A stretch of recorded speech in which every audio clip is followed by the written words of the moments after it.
pupuntahan pa later. Alright, so again, welcome. So, welcome to Zero to Hero, Global Opportunities for Cloud Accounting Expert. So, free webinar siya.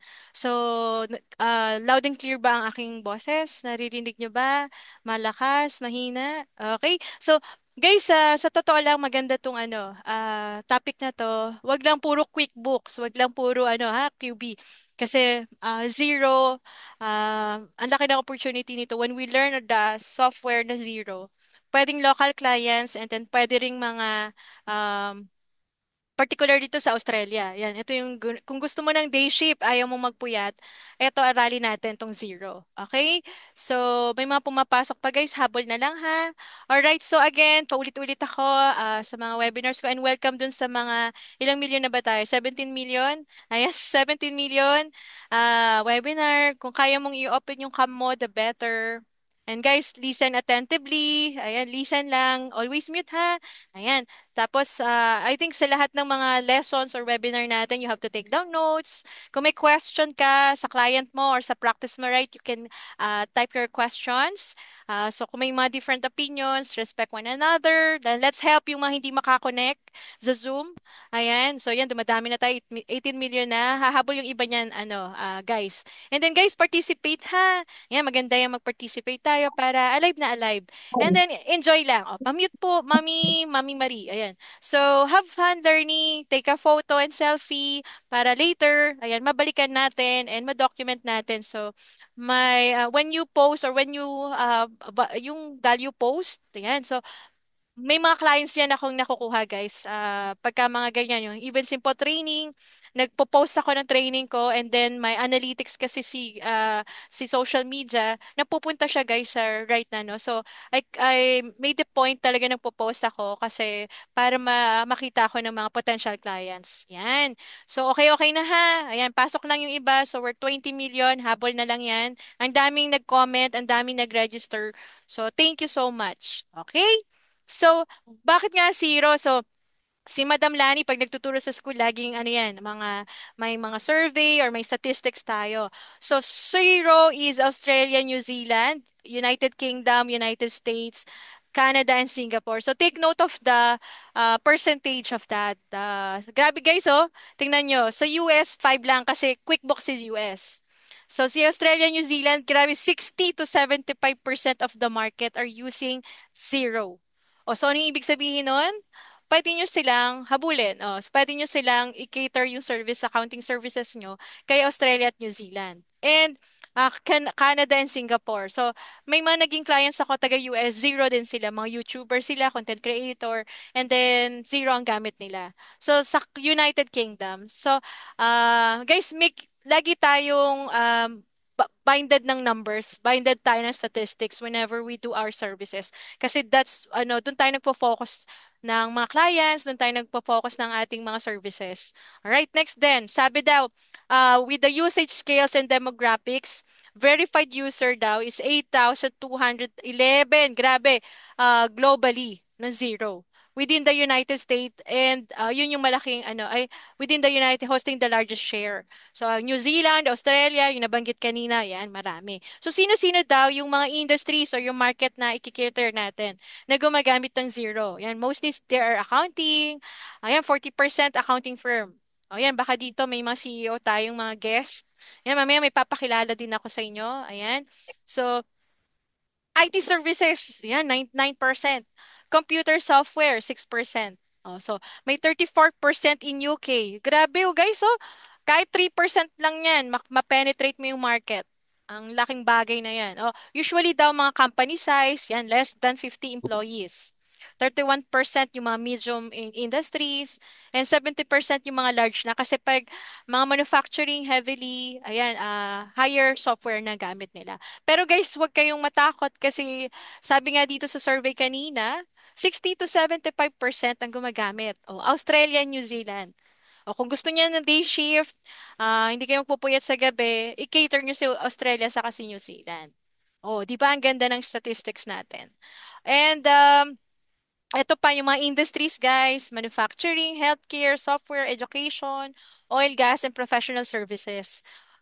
Yan yung mga accounting firm, yan pa pwede sa mga lawyers, and business services. Alright guys, so request naman ako. So intro pa lang yan kasi mamaya may mas madetalye tayong topics sa subject matter expert na practice niya ang zero for 20 years. CPA din siya guys. Ayan, pa-type naman. I wanna see your game, game, game, game, game. Ayan, so I invited. Ayan, kasama ko rin siya sa kabilang grupo, sa One Tax, at saka sa Bepo. Ayan, so kasama ko siya. And sa BNI din. So, okay. About the speaker, syempre may invited si Madam. So, alam ko din ang zero, pero mas gusto ko siya kasi grabe yung experience niya. Miguel Paulo Serrano is a CPA. A CLDP is the founder and president of Expert Cloud Pro Business Solution Incorporated, which serves as one of the official implementation partners of two of the biggest cloud-based accounting system for SMEs in the world today.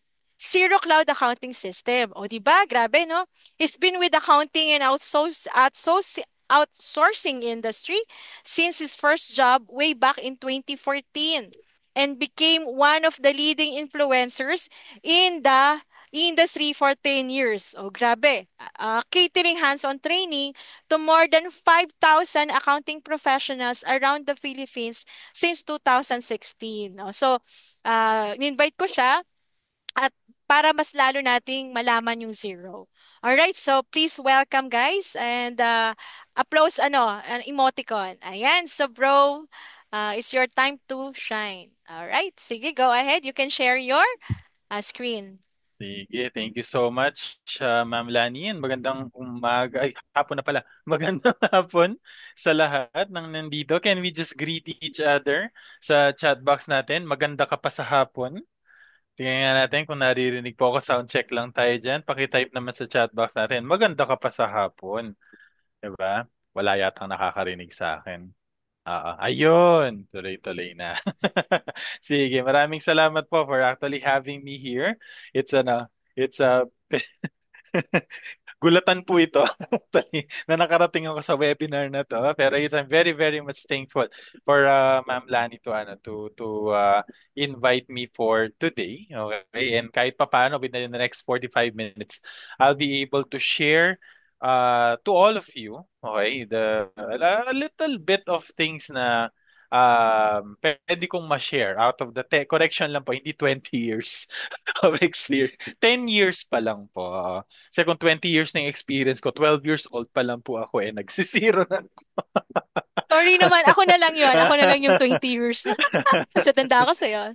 Okay, sige. Magkakalitawan po tayo ng edad Itan. dito. Pero ayan, 10 years. Ayan. So, teka lang, para ako po ay merong konting nailapag dyan. Ayan, buti nakapag-prepare ako ng kahit pa paano presentation. Ayan. So again, thank you so much for having me today. Let's make the next 45 minutes a big worth of your time. And sana, this will be a kick-off for you, okay? Magiging kickstarter na to ng global opportunities for you in terms of, getting clients and starting a good career, being an expert in Zero. So, very quick background, bakit ako napadpad sa ganitong industry. So, bakit ko tinuturo si Zero? I've been doing this since 2016, sabi nga na intro ko. Ang pinakaunang estudyante ko, 2 tao.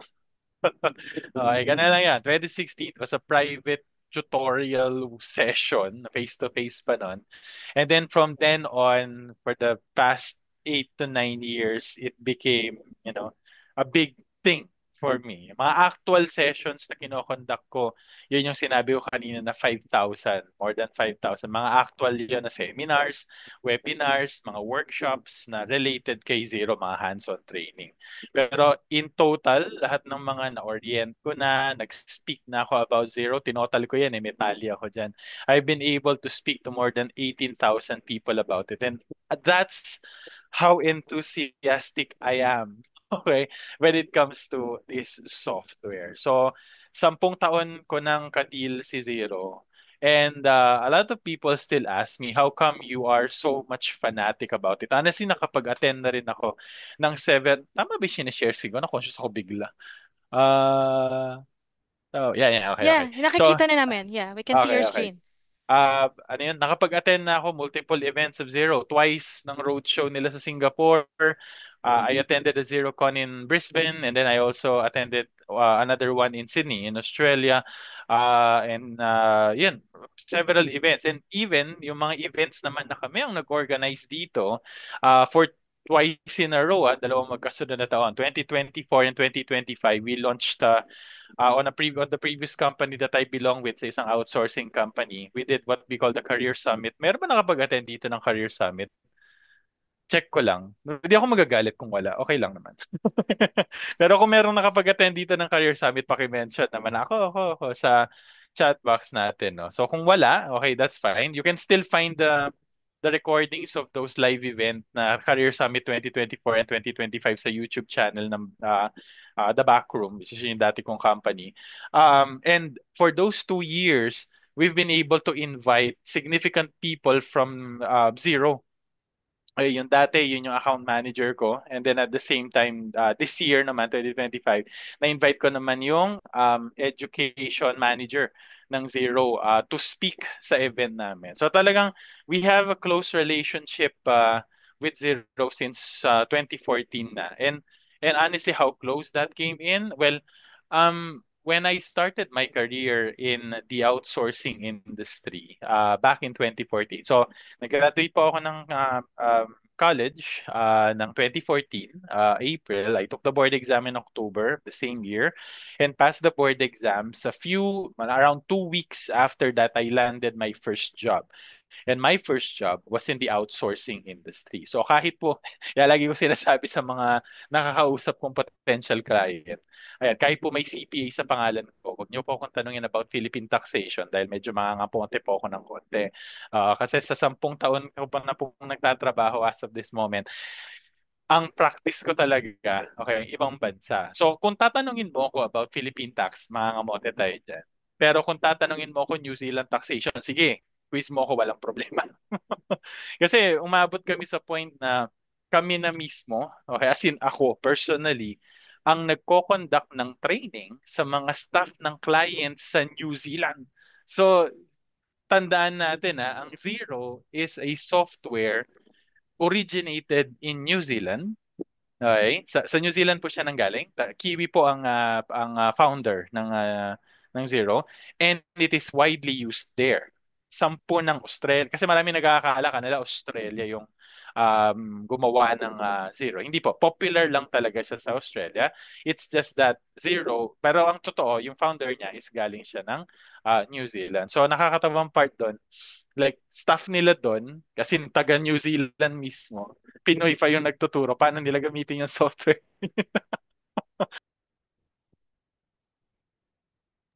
Ayan, na-mute ako.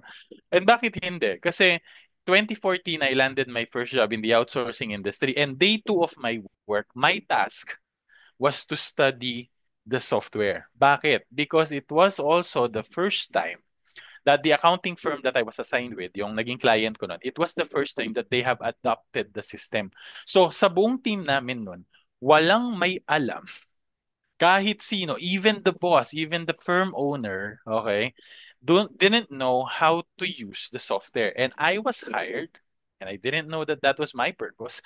I was hired to study the software and teach it to them.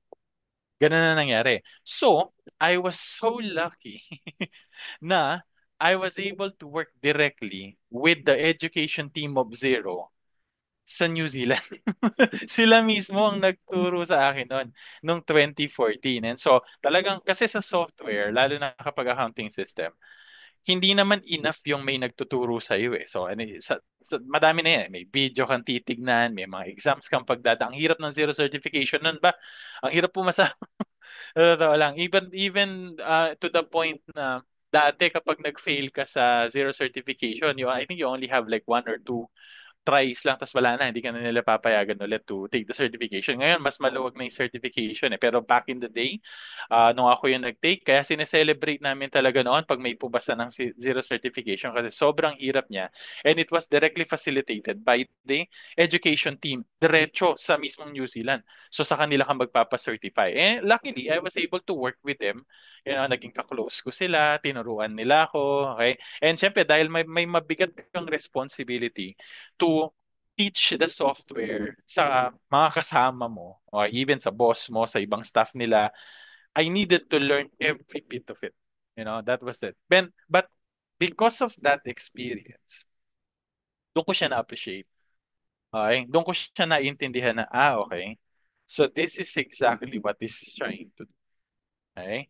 Yun yung ano niya. So, kaya ako, big fan ako ng Zero. Lalong-lalo na because also of their message. Sa madali siyang gamitin. Yung kasing mission statement ng Zero, napakaganda. Which is to help business owners, okay? Or to enable business owners to use an accounting system with or without accounting knowledge. Yun ang goal nila.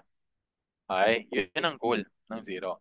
So, laging ganyan ang message nila sa lahat ng mga event, from the road shows to the ZeroCon.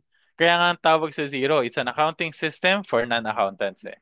Kaya marami nagtatanong din, like, okay, the two most popular software accounting system in the world today for SMEs, ang banggaan ulo talaga dyan, QuickBooks, nabanggit na ni Ma'am Lani kanina, at saka Zero. So, a good number of people already asked me, what's the difference? Ay, what makes them different from each other? Anong advantage ng isa over the other? Ako, ang explanation ko laging ganito. Okay.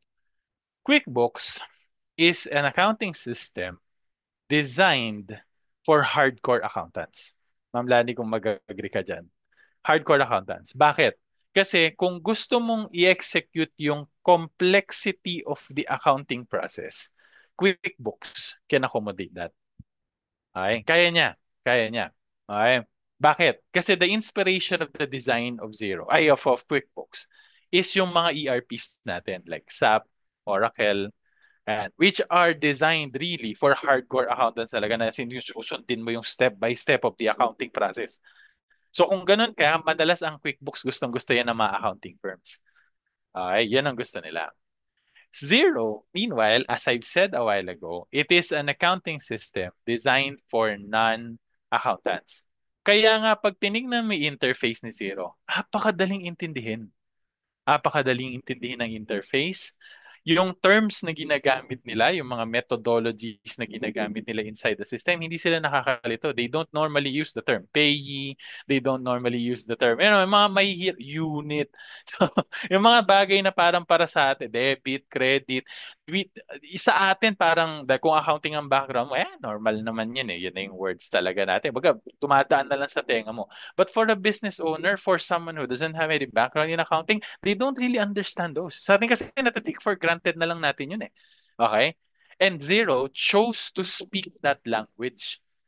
That's why a lot of people loved Zero, including me. Kaya may nagtatanong, bakit hindi mo, kasi may mga nag-request sa akin, hindi ba pwede QuickBooks yung ibigay mo sa amin? Okay, kasi nag implement po ako ng sa system sa mga businesses. Sabi ko, matagal na akong sinusuyo ng QuickBooks. Honestly, halos every month tumatawag sila sa akin asking me kung meron na ba akong client na pwedeng ibigay sa kanila. And I was like, yeah, okay, sige, okay tayo dyan. Pero honestly, hindi ko pa talaga sila 100% na-accommodate because it somehow defeats my purpose or my goal, which is, ang gusto ko kasi, makikita niyo yung background ko, and kung sa ano ko, is to simplify. Okay, the accounting process. That's what I want. And I really hate complexity. Lalo na dito sa Pilipinas, Diyos ko. Um, everything is manual, everything is mabagal, everything is complicated, especially when it comes to accounting. And all I want to do, honestly, my mission with the company that I have established recently is that, to enable people to do accounting the easiest way possible. Kasi the process, okay, the complexity of the process gets in the way of yung maximizing the accounting. Kasi accounting is not supposed to be for like doing bookkeeping lang. accounting is supposed to be doing something more valuable like reporting, analysis, coaching, ay, management advisory, dapat yan. Pero hindi kasi ma-appreciate ng mga tao eh. Bakit? Eh hindi nakakaabot ng reporting eh. Nauubos yung oras kaka-record kasi complex yung proseso. That is the reason why I really am very much a big fan of Zero. Kaya dito na ako nag-focus for the past 10 years until now that I established my own company. Yun pa rin ang tinutukan ko. And why not? Kasi itong some of these statistics binanggit na ni Madam Lani yan kanina eh. Pero yan, ba? As of this moment, more than 4.4 million people use Zero. That's how popular it is. Okay? At mind you, hindi lang accountants yung mga yan. Okay? A good number of them are business owners. And it is definitely used to more than 180 countries. Saan yan pinakasikat? Mga British countries. Okay? Or mga British-related countries like Australia, New Zealand, the UK. So tama si Ma'am Lani kanina. Kung gusto niyo ng opportunities with these countries, go, grab ninyo. Hindi siya kasing di sila kasing galante ng mga nasa US dahil syempre US dollar has a bigger value. Okay? But kung gusto mo ng work-life balance, yan, tsaka pumunta. Kasi ang mga clients na hindi yan nakaka-pressure. Sobrang easy gawin yan. Oo. Tumbling ka lang ng dalawa, papalakpakan ka ng mga yan. Napakadali nilang i-please. Napakadali nilang i-please. And yung taxation nila, processes, work papers nila, software na gamit nila, they are so easy to understand. And dyan nga bilib na bilib yung mga taga Australia, New Zealand, and UK sa mga Pinoy eh. Kasi for them, it takes them a long time, to study everything. And then tayo, 3 months? You know, ako nagta-training ako dati, no? Ng New Zealand taxation using Zero as well. So New Zealand taxation, 4 weeks is what it takes for a junior accountant. 4 weeks to understand the whole annual accounts process and create their own tax returns. That's how, ganun tayo kagaling.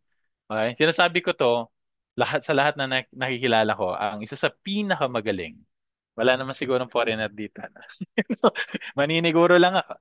Okay. But honestly, I've met thousands and thousands of professionals around the globe so far. And non-biased answer, hindi ko sinasabi to dahil Pilipino lang ako, but this is just a fact. Ang isa sa pinakamagaling na professional na makikita mo sa buong mundo, Pinoy. Napakatalino ng Pinoy. Napakagaling. Ang bilis nating mag-adapt. Ang talas ng isip natin. Okay? The only thing that blocks us to our biggest potential, okay, yung para mabuksan natin yung global opportunities for us, is awareness that there is something bigger out there. Okay? Sometimes ganun eh. Di natin alam may mas malaking mundo pa pala kesa sa kung ano yung ginagalawa natin. But once you open that door, a lot of opportunities are there for you. Kaya nga, ito, pakita ko to. May mga numbers din ako dito eh. Ay, so sabi ko dito, 700 active jobs in Indeed, 500 active projects in Upwork, and I don't want that to stay as numbers. I want you to see them. This is exactly what I meant about.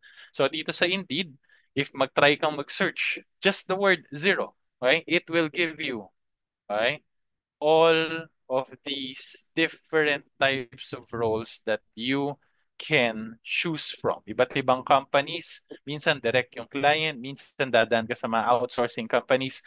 There's a lot that you can do. At the same time, Upwork, kung mahilig ka sa mga gig type of projects, I think, ay, binilang ko na yan. Ito po nakikita niyo yung page na to ay tulo. Number 10. Nating 50.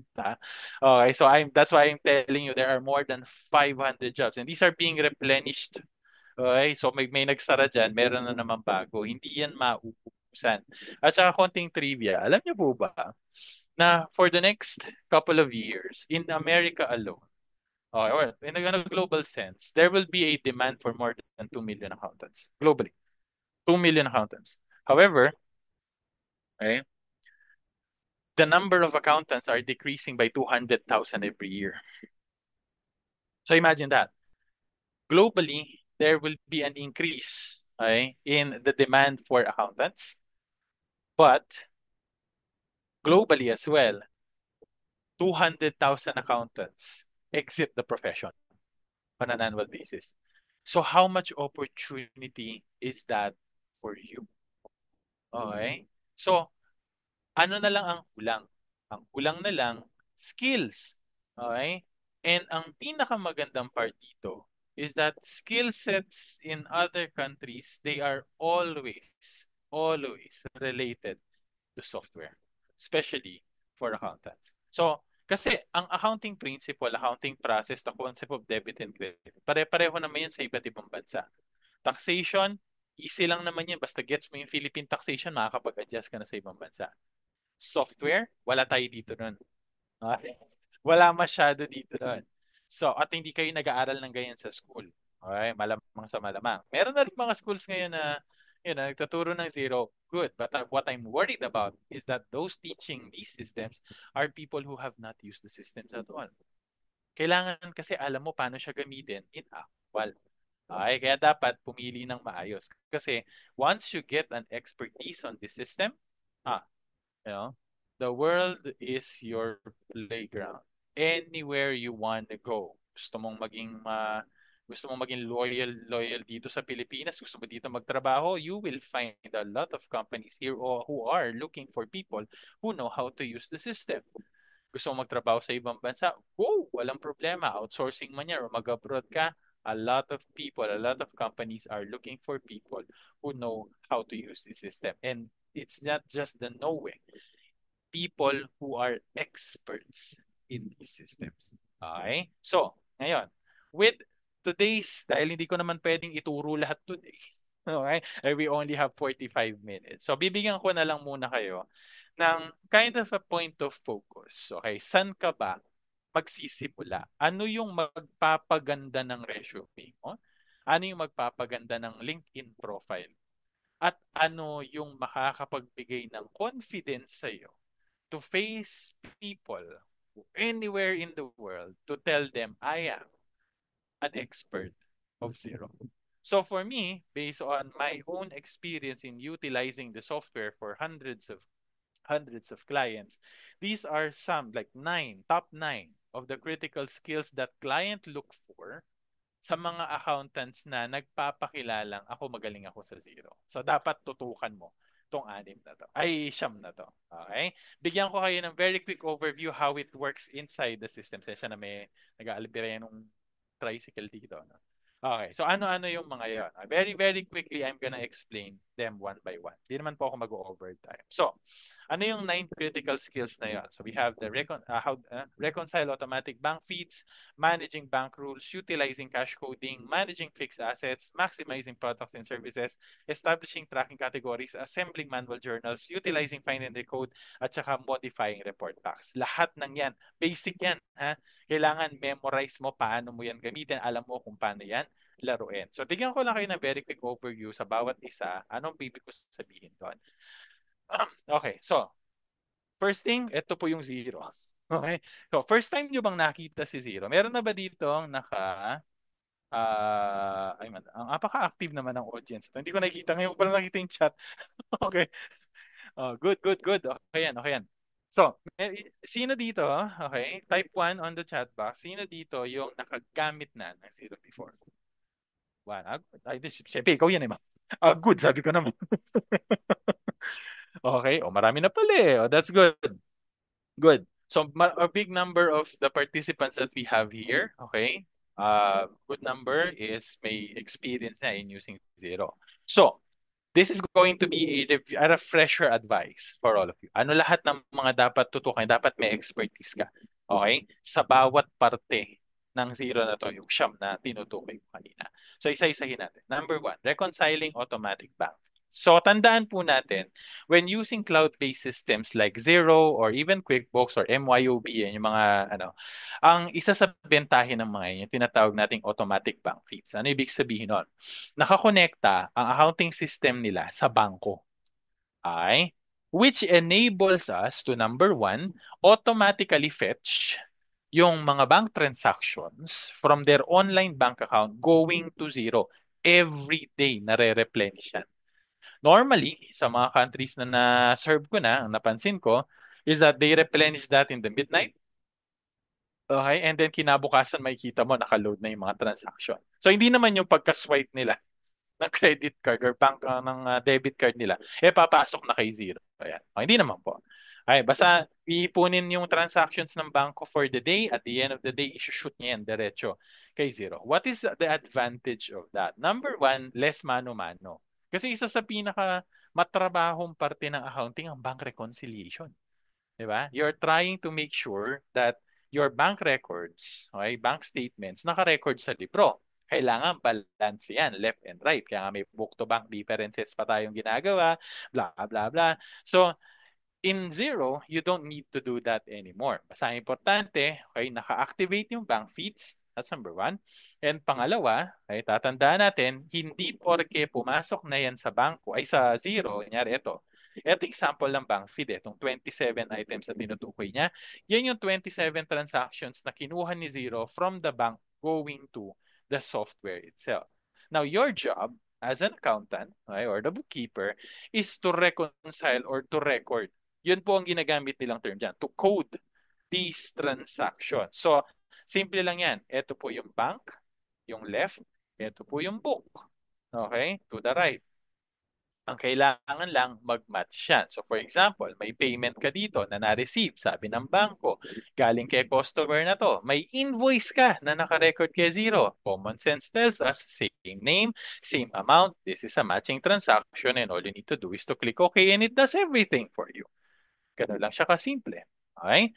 So, um, ano ang dapat mong tatandaan dito? Okay? At the end of the period, end of day, end of week, end of month, ang goal mo, maubos lahat ng nandito sa reconcile tab. Okay? Maubos lahat yan. Kasi ibig sabihin, na-record mo lahat ng pumasok na transaction from the bank going to your books. Dito mo kasi kukunin, bubunutin yung mga figures mo sa profit and loss, balance sheet. Ayan. So, ang maganda lang kay Zero, okay, hindi mo na kailangan mag-debit and credit. Okay? Kaya pansin niyo to.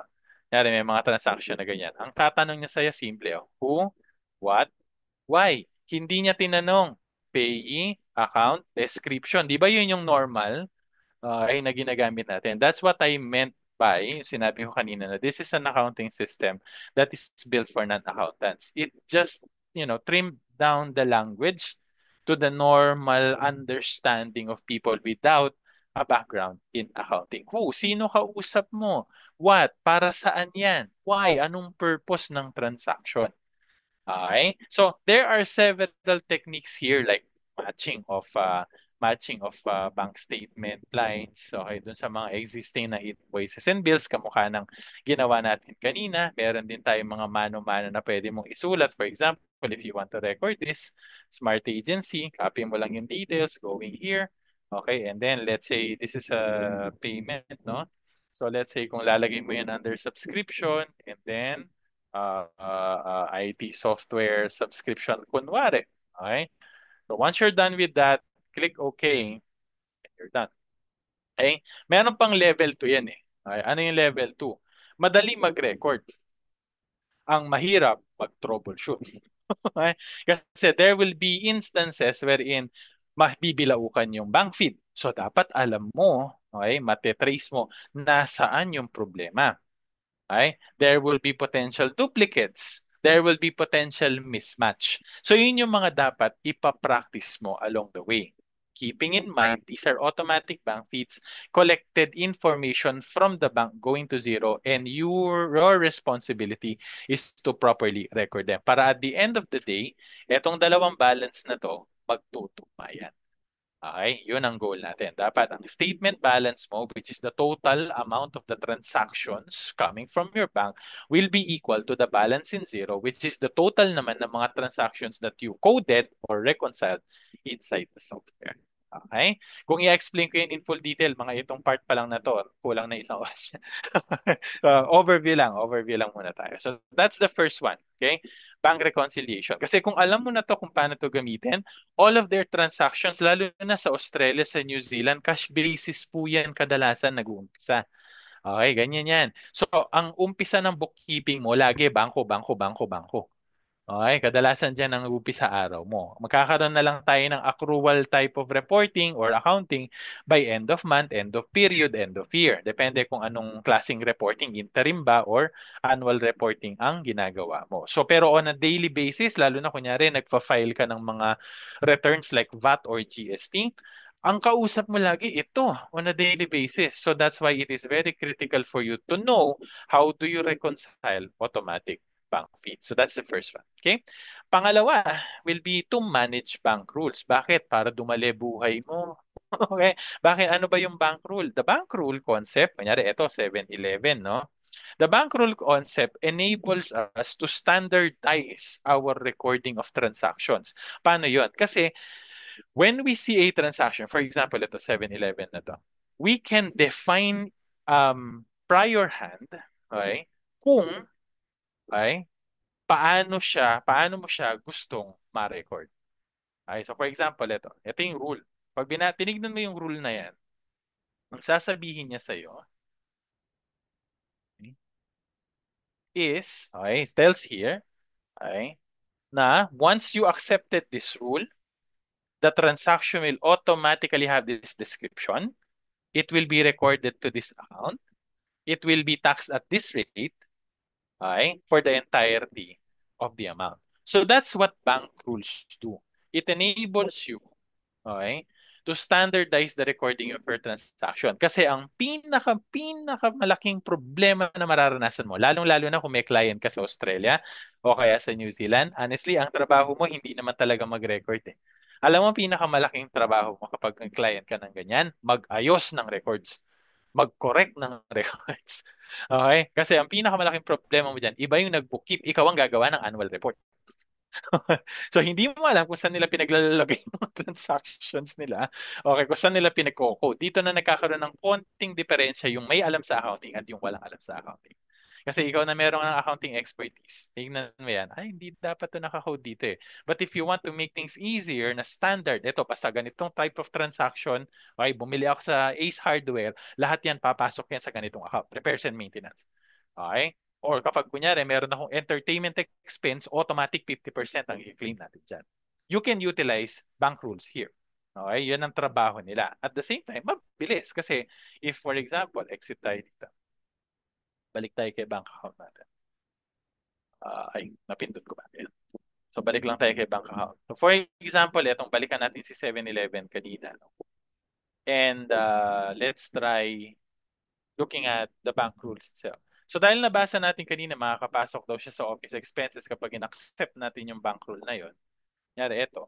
Once you click OK, you don't even need to type the who, the what, and the why, which is less error, less time that you need to have, okay, or you need to spend. Okay, pag sa maklik mo lang yung okay na yan, Zero will automatically take care of everything in the recording. Debiting that transaction into the office expenses, debiting any GST, and crediting it against your bank account. All that you needed to do was to click the OK button. Very easy, less error, less time. Yun ang goal. So, kailangan alam mo kung paano, okay, paano i-maximize ang bank feed. Bank feeds. You need to know how to establish a bank feed. You need to know how to interpret a bank feed. And you need to know how to judge if a bank feed is supposed to be applicable o hindi. Yan yung pinapractice. Okay? Kasi kung ang gagawin mo lang is, alam ko yung paano gumawa ng bank feed, anong kiklik mo to, tapos tatype mo to, tapos isi-save mo to. It doesn't end there because the real problem occurs after that bank feed is live. Okay? Ay, bank rule pala, sorry. Bank rule is live. Kapag nandyan na siya at nagsisimula na siya dumikit sa mga transaction, doon nalilitaw ang mga potential na problema. Kaya kailangan alam mo i-troubleshoot yan. Okay? So that's another tip that you can get from me in terms of managing bank rules. And then we have the cash coding. O sige, may bank rule ka nga. Okay. Kaso transactions mo napakarami. There was one time, may isa akong client. Bago pa lang ako noon. I think it's 2014 then or 2015. One of my first and deadliest project that I ever did. Meron kasing lumang software na tinatawag na MYOB. I'm not sure if familiar kayo doon. MYOB, oo. Mind your own business. Yun yun yung talaga yung meaning nun eh, MYOB. Or manage your own business. Yun yan, yan. Wala na yata sila. Medyo pa naman sila, pero medyo nanghihingalo na. Chismis. Yung pong founder ng Zero ay dati pong empleyado ng MYOB. Chismis yan. Kaya ano kaya kung user ka ng MYOB, sa MYOB Essentials, yung sa online nila, makita mo ang laki ng similarity with Zero. Bakit? Si Rod Drury, yun yung founder. Si Rod Drury, doon siya galing. Pero in-improve nila. Okay? Kasi napakabagal ni MYOB. So, nung pumasok ako dun sa firm, okay, yung client ko sa New Zealand, isa sa pinatrabaho niya sa akin, for for some reason, is that one of their clients requested to transfer their account from MYOB going to Zero. Kaso ang weirdong part doon, normally kasi pag nagkakaroon tayo ng migration, yun yung tawag doon migration, normally, opening balances lang ita-transfer mo.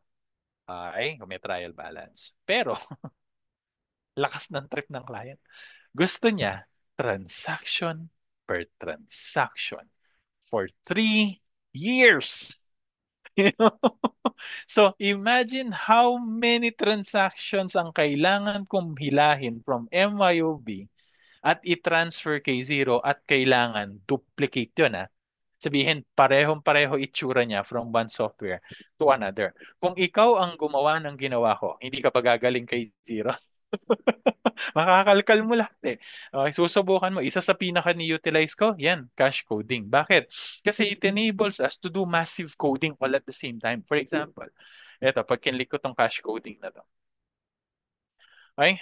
Ito rin yun eh. Kung ano yung nandito sa Reconcile tab, pupunta lang din yan. Ito, yan din ang laman ng cache coding. Pero ang maganda dito, nasa-sort mo yan, parang Excel. Yan, ito, tabi-tabi. Okay, select mo lang lahat, Central City Parking. Tapos lagyan mo ng laman. Mabilis na lang. For example, ang account nito, lagay natin lahat sa motor vehicle expenses. Type ko lang, enter, and it now does everything for me. Okay, nandiyan na lahat. Kung gusto mong baguhin yung description nito, lagyan mo ng description, baguhin mo yung pay name, walang problema. Okay, ang importante, mapabilis yung trabaho. At the same time, tandaan natin, kapag cache coding ang ginagamit mo, okay, ano-ano lahat ng madadamay kapag kinlik mo tong save and reconcile all dito sa pinakababa? Dalawa. Una, okay, are those type of transactions na kumpleto yung minimum. Ano yung minimum? Payee at saka account. Okay? Payee and account. Minimum yon. So pag kunyari ito, nilagyan ko sa Central City Parking ng motor vehicle expenses, pag kinlik ko tong button sa baba, okay na yan. Masasama yan. And then number two, okay, are those type of transactions na may bank rules. Okay, bank rules. For example, ito si 7-Eleven. Okay, office expenses. Bakit? Bakit kasama yung bank rules? Kasi automatic kasi pag naka-bank rule ka, meron na po kagad yan. Pay at saka ako. So pag kinlik ko itong save and reconcile all, sabay-sabay yan. Okay? 6 na transaction in a single click of a button, mare-record yan. So imagine if you are able to maximize cache coding with 1,000 transactions all at the same time. How much time can you save and how much guarantee can you have na standard ang pagkaka-record niya? Diba? Ang bilis. But, and there's a big but on that, careful as well in using these features because a lot of the errors that I have encountered so far with the clients that I encountered or I got to deal with, ang isa sa naging dahilan is misuse of cache coding. Ang problema kasi, bank rule, cache coding, ang dali ng buhay, standardized recording, less ang typing. Hindi ka na nga nagtatype, hindi ka pa nagbabasa. Okay? That's another problem. So you need to be very, very careful on that. So, marami kang automation dito eh.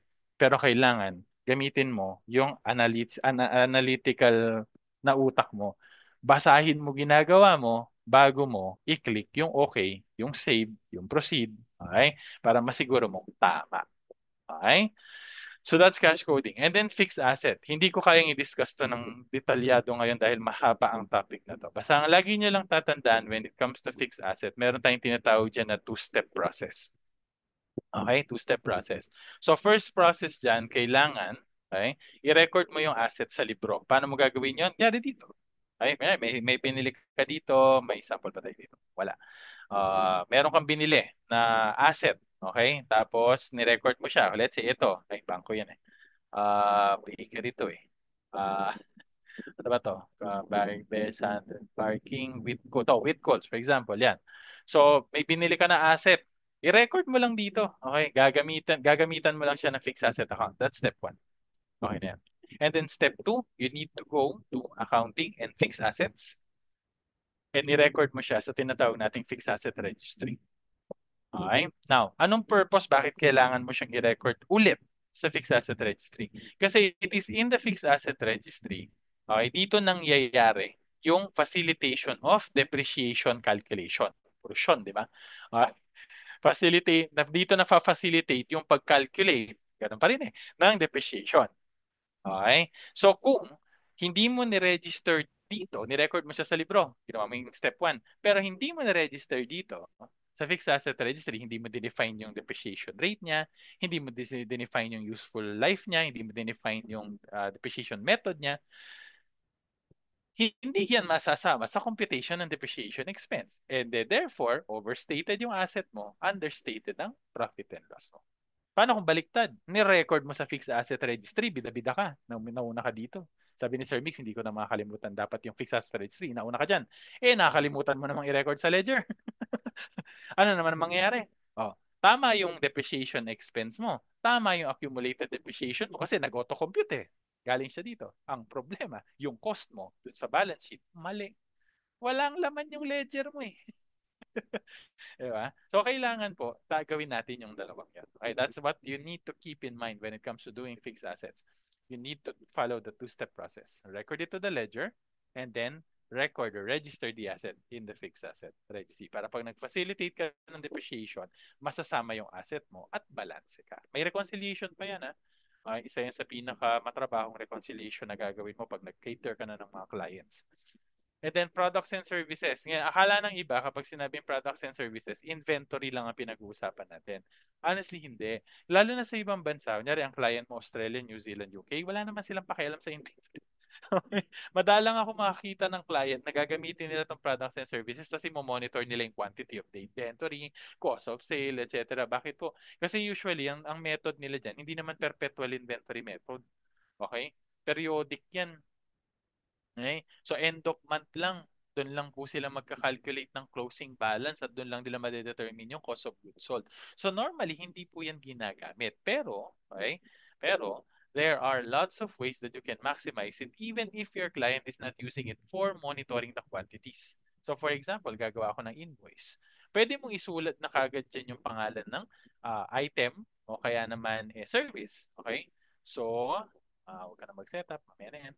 Okay. So for example, itong item na to, meron akong service dito, project management. Ayan.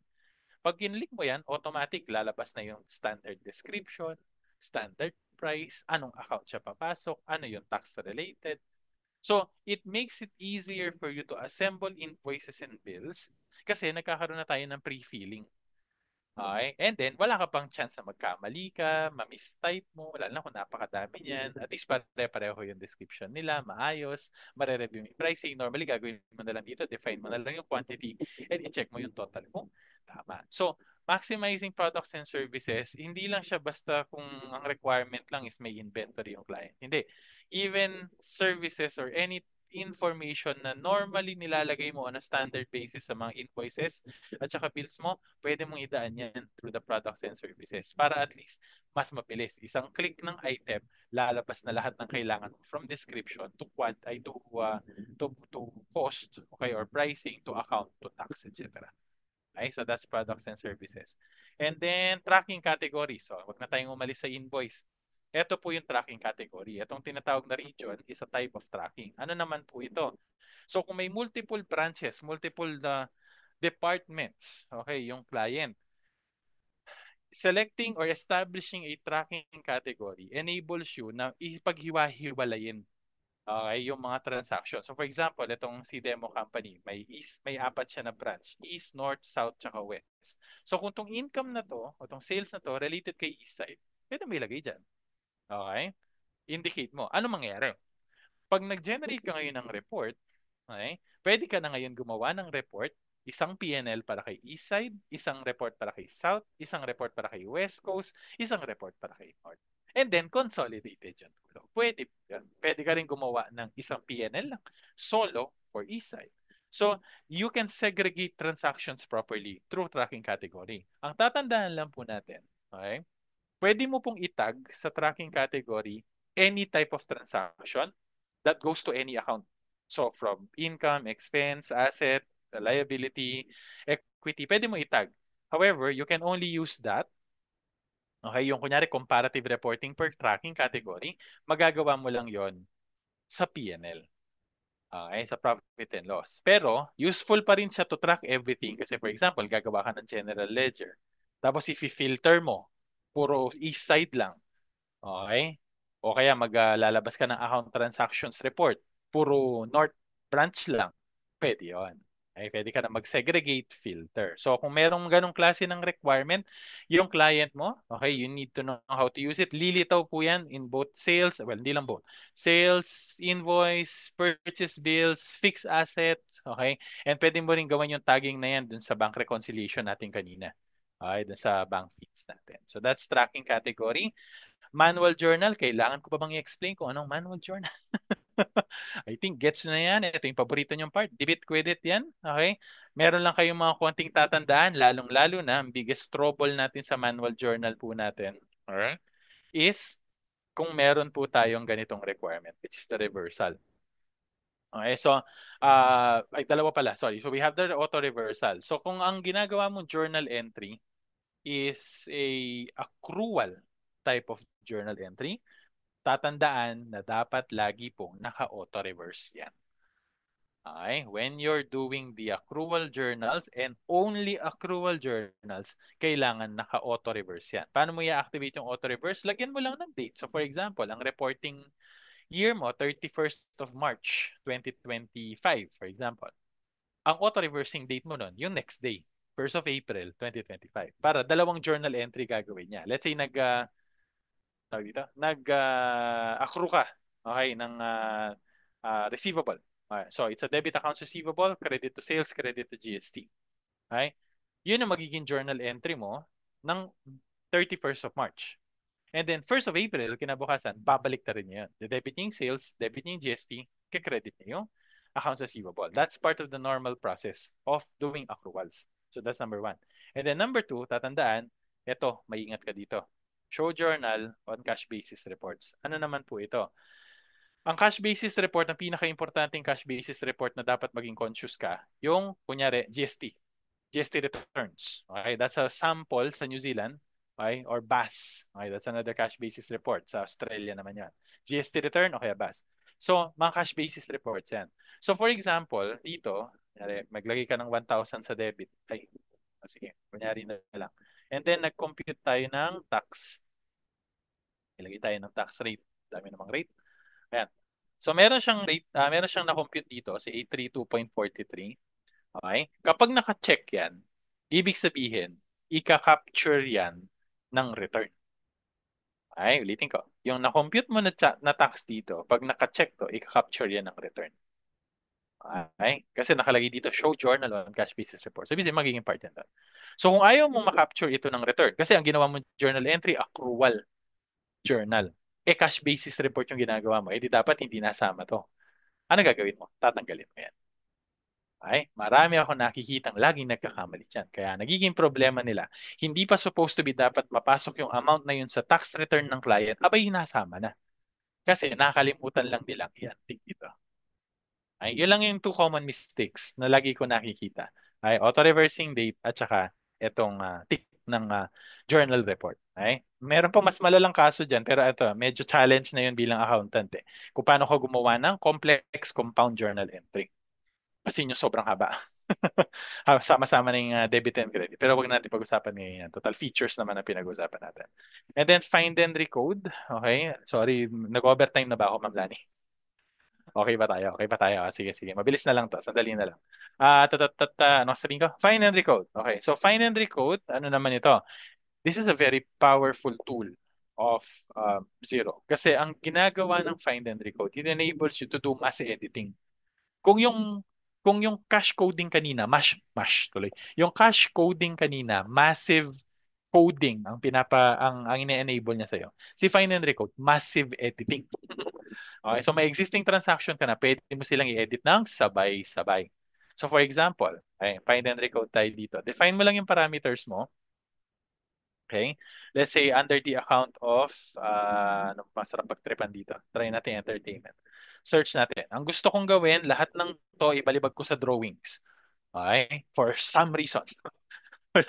For so many potential reasons. Okay? Gusto ko silang ibalibag sa drawings. Pwede mo i-select yan, click recode, and then select the new account. Let's say, drawings. And I can do that in just one click. So imagine, kung may correction ako na kailangan gawin over one account, or one type of transaction, or a single contact, lahat ng transaction ng contact na yun, or a specific account, tapos may date range ako, pwede yun. Pwede kong sabay-sabay silang hilahin from one area to another just using find and recode. However, two things that you need to keep in mind. Okay? Number one, okay. Tatlong parameters na meron tayo dito. Contact, account, and tax rate. Kapag may binago kang isa, hindi ibig sabihin mababago rin yung iba. So for example, ito. Kunyari, okay, dito kasi nakalagay ang tax rate niya dito sa likod, tax exempt. Okay? Pero what if, okay, itong entertainment expense na to, lahat yan nag-compute sila ng tax, ng VAT, ng GST. Tapos, dinala mo sila sa account ng drawings. Eh, ang drawings walang GST. Walang VAT yan. Ang mangyayari, pag kinlik ko tong review and then post, ang mababago lang yung account. Pero yung computation from with GST to no GST, hindi mangyayari yon. Para mangyari yon, kailangan parehong baguhin. Tanggalin mo to, and then, gawin mo siyang exempt or whatever. Okay? Kung ano man ang tamang rate na ginagamit mo or tax exempt, ayun pala. Okay? Para parehong mabago yung account niya at saka yung tax rate niya. That's another common mistake na ano mo, na may encounter mo. Okay? And then, pangalawa, okay, that you need to keep in mind, meron po kasing dalawang option dito. Source transaction or through a manual journal. Kailangan maging malinaw ka with your client on their instruction. Ano bang gusto nila kapag nagko-correct ka? Kino-correct mo ba yung source or kino-correct mo ba siya through journal entry? Bakit? Kasi may mga clients po, o lalo na yung mga business owner, na ayaw nila na pinapalitan mo yung original coding. Pwede kang magkaroon ng correction, pero through journal entry, pinapa-preserve nila yung original coding. So you need to be very clear with your potential, your future client. Ano ba ang protocol natin? Okay? Nagko-code, nag-edit ba tayo, nagre-recode ba tayo through the source transaction or are we doing it through manual journal? Hindi lang to tungkol sa find and recode, basta pag-edit. Okay? Linawin mo mabuti. Kasi may mga pagkakataon ay na inedit nila yung source transaction, nagalit yung client. Another side advice on that, pag may inedit kang transaction, bago mo i-edit yung transaction, screenshot mo. Save ka ng kopya. Bakit? Para sure. Okay? Paano kung pina-reverse, pinabalik sa dati? Hindi mo na alam ngayon kung paano mo siya ibabalik, nakalimutan mo na yung original niyang itsura. Mag-save ka ng screenshot eh. Okay? Bago mo i-save. Para kung sakali man na magkaroon ng change of heart or mali ka lang palang pagkakaintindi ng transaction, ay instruction, alam mo kung paano ibabalik yun sa dati. Okay? That's one tip. And then last is report packs. Napaka-importante nito. Kasi ito yung final output. Okay, ito yung final output mo. So therefore, kung ang dami-daming reports na pwede mong pa-practicean dito. And honestly, masalimuot ang bituka ng mga reports dito. For example, to P&L, no? P&L, alam natin itsura niyan eh. Okay? So, typical yan. Meron kang income, meron kang expense. Pero pag kinlik ko tong edit layout na to, okay, dyan mo makikita yung bituka niyan. Yan. This is what you need to know how to modify. Because there are potential ways, like for example, gusto kong pagsama-samahin to lahat, i-group natin sila. Ay, pwede natin gawin yan. And then I will call these the OPEX. Sample lang ha, huwag niyo ako i-audit. Mali po yan, sir. Then, sample lang. Okay? OPEX, okay? So, pwede natin i-update ang layout niyan. And out of that, okay, you'll see that in the report, ayan, meron na naka-indent. Or kung gugustuhin ko man, click ko. Ayaw ko nang lumitaw yung details niya. Ang gusto ko lang, yung line na OPEX. Ko-close ko yan. Isang diretsong linya, update the layout. And what you will see from the report itself, okay, is, ayan, yung line ng OPEX without the breakdown. So, mga ganong klase ng techniques. Like, uh, ang lagi nyo tatandaan sa reports, sa profit and loss po, hindi ka supposed to be dapat nagkakaroon ng negative figure as much as possible. Ha? Okay. Sa balance sheet, pwede ka lang magkaroon ng negative figure sa equity. Okay, that's another rule. Tandaan nyo yan. Pwede ka lang magkaroon ng negative figure sa equity. Pag may negative ka sa liabilities, ibig sabihin dapat asset yun. Pag may negative ka sa asset, dapat nasa liability yan. Okay? So may mga rules tayo na ginagawa dyan sa loob ng bitukan ng report na yan. So nakita nyo kanina. Wherein it will automatically switch the amount from asset to liability or liability to asset kung magkaroon ng konting problema sa balance niya. Okay? And trivia, kahit pa accounting system to, syempre accounting system to, automatic na yung debit and credit. Diba? Meron na rin ako na-experience before, maraming beses na, gulat sila, yung balance sheet nila ay hindi balance eh. Nangyari na yun. Okay? So you need to know how to deal with that. Actually, may technique yun eh. May technique yan. It has something to do with the report codes inside the zero. Nagkaroon ng mali. So nagkaroon ng parang ano, identity crisis yung isang account. Hindi niya alam kung expense siya o liability. So ang ginawa niya, lumitaw siya sa dalawang report. Pumesto siya sa P&L, pumesto siya sa balance sheet. O, hindi talagang hindi magbabalanse yung balance sheet mo. So there's actually a certain correction that you can do out of that. Okay? So yun yung siyam, okay, na critical skills that you should be looking into. And honestly, kulang ang oras ko ngayon. Lumagpas na ako actually sa limit ko.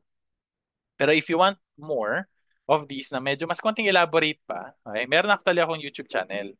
Okay, where I explained everything. Very short lang naman about isa, just to give you an idea how it works. Okay, di siya full training talaga, pero at least a better overview. Ano-ano yung mga yon? How do you use zero? Okay, how do you use several functions of zero? So you can actually have a QR code here if you want to access the channel. And then, how do you take it from here? Okay, how do you be an expert in zero? Una, okay, meron na bang zero advisor dito? Okay? Can you please say one if yes, zero if no? Certified na ba? Zero, okay? One. Boom. Tagal eh. One. Expired. Ayos, tama yan. Zero. Okay. Dali lang po mag-renew actually eh. Zero. Meron pang hindi. O sige, konting reminder po ha. Ang Zero Advisor Certification po ay hindi for sale. Okay? It's free. You can just see it here. Okay, so we go to central.zero.com. Diyan ka lang pumunta, you can freely register there. Huwag kayong magpapaloko sa iba, sasabihin na lang, oo, free yung certification, pero kami kasi magpo-provide. Kaya kapag nag-certify ka sa amin, kailangan magbayad ka kung titatanggalan ka namin ng certification. They cannot do that in any way possible because centralized po ang zero certification. Dito lang yan, no? Kita mo lang sa learning and then from here, yeah, certification. Okay, gawa ka lang ng free account. Walang bayad yan. Di mo kailangan mag-register, mag-subscribe. Okay, ano pa ba mga tanong nyo about this? Just to guarantee you na walang putong bayad. Ayan, ito na yun. Okay, and all you need to do is to take the certification. Okay, so libre po. Access nyo lang siya dito. Register for an account and complete the certification. May self-paced yan. Matututo ka dyan. Now, that's reminder number one. It's not for sale. Reminder number two. It's not enough. Okay? It's not enough. Ang dami na kasing kaso, pinresenta nila yung sarili nila sa client. I am zero certified advisor. I passed the certification. Ganire, ganyan. And then, tinanong ng recruiter, tinanong ng client, oh, how do you do this in zero? Nga nga. Okay? Kasi hindi enough yun. Okay, Zero Advisor Certification is navigational. Pinapakita niya lang sa'yo yung features ng Zero, ano yung pwede mong gawin sa loob. But it doesn't really give you the skill on how to use Zero. May baseline ka, may familiarity sa tenga. Kaya nga number two, practice ka. Okay. May demo company tayo. Yung ginagamit ko kanina, ito, demo company yan.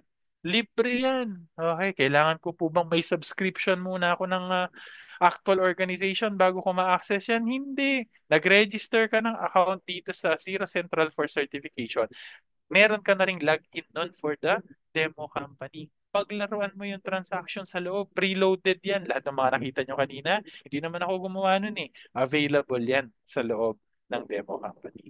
Try that. Okay? Practice. Kasi dyan ka lang talaga yung magkakaroon ng familiarity. Familiarity ha. Wala ka tayo sa expertise part. Kasi ang pinakahuling advice ko sa inyo, train. Okay? Attend workshops. Get someone who already used Zero, okay, may expertise na, to tell you how to use it on an actual client scenario. Ano-ano ba yung mga expectation mo on a day-to-day basis? Okay, na pag everyday, anong mga type of transactions ang makikita ko, anong mga rules, ano yung mga, paano ko ba i-handle? Kasi, knowing one feature, okay, or every feature individually, it's not enough to address that need. You need to know how to use a combination of the features to solve a specific problem, to translate a transaction into a story inside the system. Yun po yun. Kaya pag ako nagbibigay ng mga day-to-day bookkeeping training, marami akong kwento. Apakadami kong kwento. Minsan imbento. Okay lang yun. Ang point is maalala mo. Okay? Kasi pag mayroon kang na-encounter in the future na kamukha ng kwento na sinabi ko, okay? Alam mo na kung paano mo siya gagawin. Using different areas of zero, combining those in recording a single transaction. Okay? So I hope I was able to somehow energize you guys on the idea, excite. Madali ang zero eh. Ang kailangan mo lang talaga, not to know how to navigate the software, but how to maximize yung combination of features niya in servicing an actual client, in dealing with their actual day-to-day transactions. Okay, and that for me is how you unlock global opportunities as a cloud accounting expert. Okay, and that's how you transition from zero to being a hero. So, yun. Grabe Maraming salamat po. naman. Ang galing-galing. Guys, pa-type ng 7. Ibig sabihin, perfect. Oh, grabe. Ay, Ang galing salamat mo po. pala. Grabe. Pa-heart. Ayan, pa-7. Guys, 7. 7. Punuin nyo ng 7. Yan, para makita niya. I think nasagot na yung isang question dito. Sabi niya kung Aha. paid lang. Grabe, ang dami. So, 32 million na tayo. Kanina parang 35. So, ang tanong niya yata is sa paid account, sa cash coding ba, kailangan lang ba naka-advisor po yung user sa setting? Ayan. Hindi. Ako din, Hindi. hindi. Yeah. Hindi siya. Ah, Ang kailangan mo doon is sa type of access mo, kunyari hindi mo siya makita, no? May mga ganyan, nagpapanik. Sir, hindi ko makita yung cash coding. O malamang hindi ka binigyan ng access sa cash coding. yeah, So, yeah. hihingi ka nun. Kung papayagan ka, hihingi ka ng access doon. So, kailangan nilang i-modify yung user access mo. Ititik lang nila yung isang box doon na may access ka dapat sa cash coding. Mm, Okay. yeah. Ang ganda, ang dami ko rin natutunan ngayon. So far mababait naman yung clients na napunta sa akin. Hindi naman Good. ganun kagulo. Pero may one time, so siguro 2 years ago, as in Mhm. ginulo ko din. Tama si, tama ka, Miguel. Guys, take note ha. Anything na meron kayong gagalawin, you have to document and inform or discuss it to the clients. Lalo pagka international globals. Ayaw nila yan kasi may system na sila, meron na silang, alam niyo yun, may, Asia ka, tapos, di ba, papakita mo yung taga-US. So, parang, may ano sila. So, if something is wrong, document it. Kung missing, document it, inform. Ang ginagawa ko, weekly, may call kami. So, may documentation. And to tell you guys, tama lahat ng sinabi ni Miguel. And, baka may pa-surprise. So, sa paid group, ayan, dahil siya ay expert. Sa mga kasama, yan guys, kasama ko si Miguel. O, di ba? So, dahil siya ang expert matter natin dito. Pero, take note guys sa mga you have to gain muna accounting concepts and that's my expertise. Hindi mga pinagsasabi ni Miguel kanina, yung iba sa inyo hindi nyo na-appreciate because wala tayong accounting concept. Hindi natin yung principle. Dapat pala siya asset, ginawa niyong expense. So, ano yung rule natin ganun? So, guys, learn muna the concept. And then, siguro dun sa paid na group natin, after siguro mga 3 weeks, yan, papasok natin si Sir Miguel. Siya ang magtuturo ng ano, ng zero sa atin. Siya ang kapartner ko, kakulab ko siya. And guys, ang ganda, ang linaw niyang magturo, ang galing, ang dami niya na experiences. And ano po yung YouTube channel? Pa-drop daw po ng YouTube channel mo. Ayan. Sige, So sige guys, po, sige. Sige mamimit po. sa paid group natin, mamimit natin si Ayan, so si Sir Miguel para sa detailed training, hindi hindi siya talaga ano eh.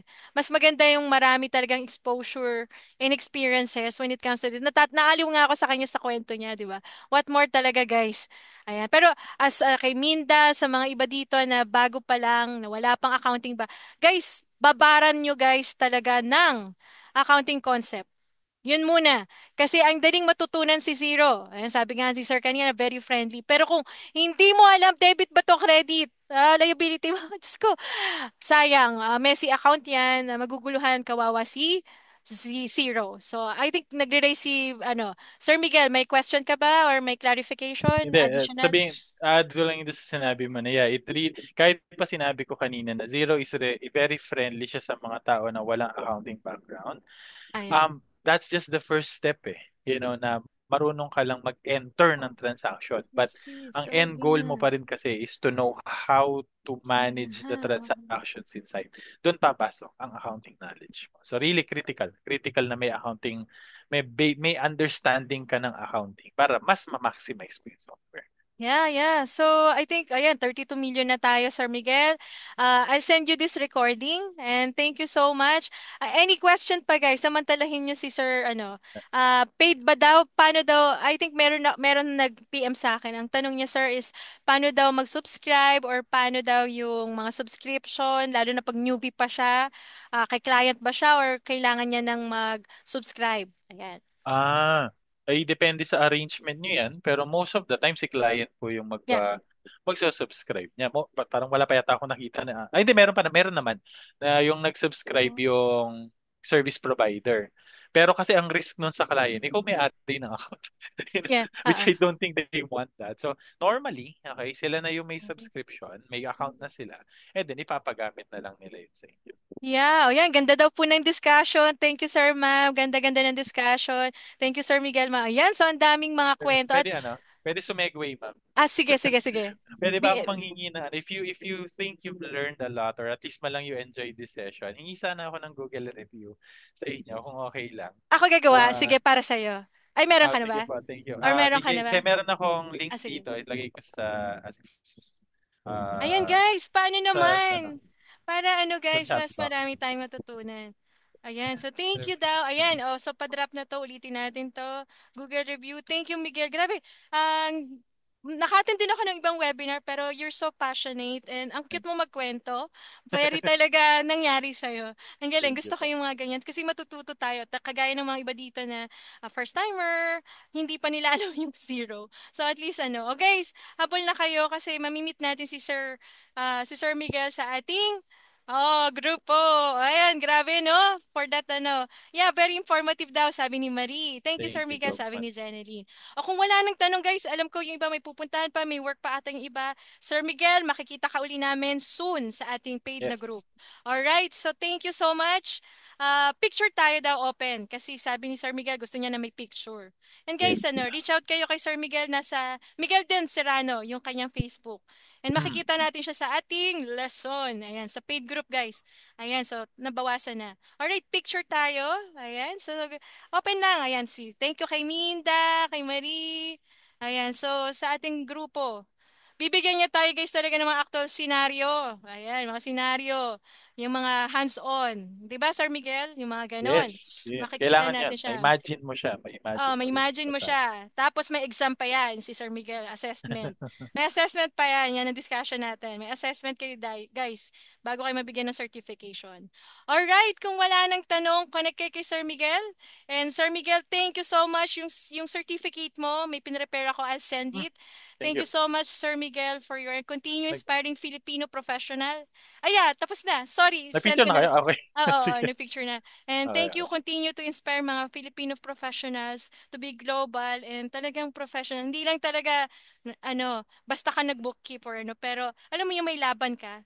And I agree with you with that na ang Pilipino talaga ay very professional. Yun nga lang nadadaan ng, alam mo na, mga corruption, ng something na negative. Pero believe me guys, maraming mga clients talaga or foreign nationals na gustong Pinoy lalo sa field natin sa accounting, gusto nilang Pilipino. Believe me guys, mark my word. Kaya galingan natin and sa global market, ang galing ng mga Pilipino. And through this, nag-aaral tayo and magkaka-client. So, yun yung ano natin. So, see you, Sir Miguel, sa ating, siguro mga in 2 weeks. Ayan.